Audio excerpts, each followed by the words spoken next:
അപ്പൊ നമ്മൾ ഹൈവേയിലെ വണ്ടികൾ ഇപ്പൊ റോഡ് പണി നടക്കണല്ലോ നമ്മുടെ നാഷണൽ ഹൈവേയില്. അപ്പൊ ഈ ഹൈവേയില് റോഡ് പണി നടക്കുന്ന സമയത്ത് ഒരുപാട് വെറൈറ്റി വണ്ടികൾ നമുക്ക് കാണാൻ സാധിക്കുന്നത്. എന്താണ് സംഭവം എന്നുള്ള കാര്യമാണ് ഞാൻ നോക്കിക്കൊണ്ടിരിക്കുന്നത്. അപ്പൊ ഇതിന്റെ ഡീറ്റെയിൽസ് നമുക്ക് എന്തൊക്കെയാലും നമ്മുടെ ഭായിമാർത്ത് ചോദിച്ച് ജസ്റ്റ് ഒന്ന് നോക്കാം. ഞാൻ WR240 എല്ലാ റോഡ് കട്ട് ചെയ്യുന്നത് പോലെ കട്ട് ചെയ്യാനുള്ള ഒരു മെഷീനാണ് കേട്ടോ ഈ കിടക്കുന്നത്. How much price? 7 crore. 7 crore?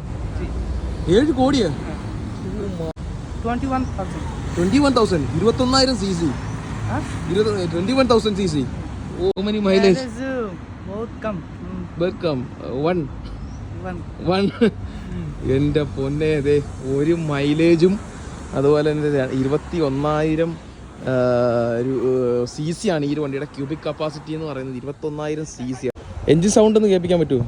Sound, വണ്ടി സൗണ്ട് ബഹു ലൗഡ്. വേണ്ട